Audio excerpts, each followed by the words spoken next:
है जहां हमें किसी बात में रुचि नहीं रहती। हम कोई कार्य करने के लिए उत्साहित नहीं होते। उदासीनता जब एक सीमा से बढ़ जाती है तो मन का रोग बन जाती है। मनुष्य जीवन से अधिक मृत्यु को पसंद करने लगता है। हम सब जीवन में कभी ना कभी उदासीनता का अनुभव अवश्य करते हैं। मन निराशा से भर जाता है और हम कार्य का त्याग कर बैठते हैं। अधिकतर हमारी उदासीनता कुछ समय के लिए ही होती है, इसलिए उससे होने वाली हानि को हम पहचान नहीं पाते। किंतु उदासीनता धीरे धीरे आदत का रूप धारण कर लेती है और हम बार बार उदासीनता के कारण हाथ में लिए कार्य अधूरे छोड़ देते हैं। क्या हमारे सबके साथ ऐसा नहीं होता? तो वास्तव में उदासीनता क्या है? इसका जन्म कहां से होता है? इससे छूटने का उपाय क्या है?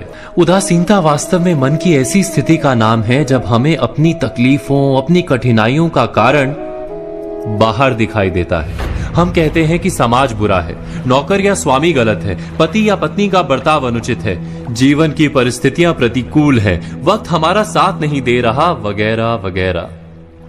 और जब दुख का कारण बाहर होता है तो उसको बदलने का हमारे पास कोई मार्ग नहीं होता। क्या ये सत्य नहीं?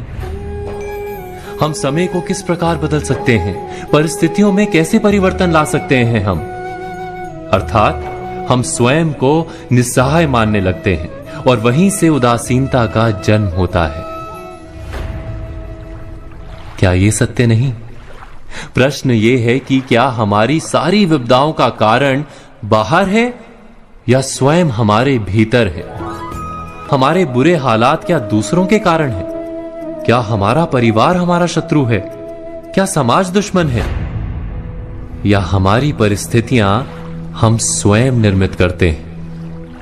विचार कीजिए, पतझड़ में पत्ते गिरा देने वाली ठंड क्या वृक्ष के साथ दुश्मनी कर रही है? नहीं, ऋतु चक्र तो अपना कार्य करता है। उसे पेड़ के साथ ना दुश्मनी है ना दोस्ती। ऋतु चक्र के अनुकूल हो जाना वृक्ष का कर्तव्य है। ठीक वैसे ही समाज कभी किसी व्यक्ति का ना मित्र होता है ना शत्रु। समाज को जिससे लाभ मिलता है, समाज उसका मित्र बन जाता है। अर्थात समाज प्रतिकूल तब बनता है जब हम समाज के प्रतिकूल बनते हैं। वैसा ही व्यक्तियों के बीच में भी होता है। हम जिसे प्रेम करते हैं वो हमें प्रेम देता है, हम जिसे लाभ देते हैं वो हमें लाभ देता है। हमारे हालात बदलने के लिए हमें स्वयं अपने आप में परिवर्तन करना पड़ता है। इतना समझ लेने पर स्वयं में परिवर्तन करना कठिन नहीं। अर्थात जीवन में उदासीनता का कोई कारण ही नहीं, केवल अपने आप में परिवर्तन करना पर्याप्त है। अवश्य विचार कीजिएगा, चिंतन कीजिएगा, मनन कीजिएगा।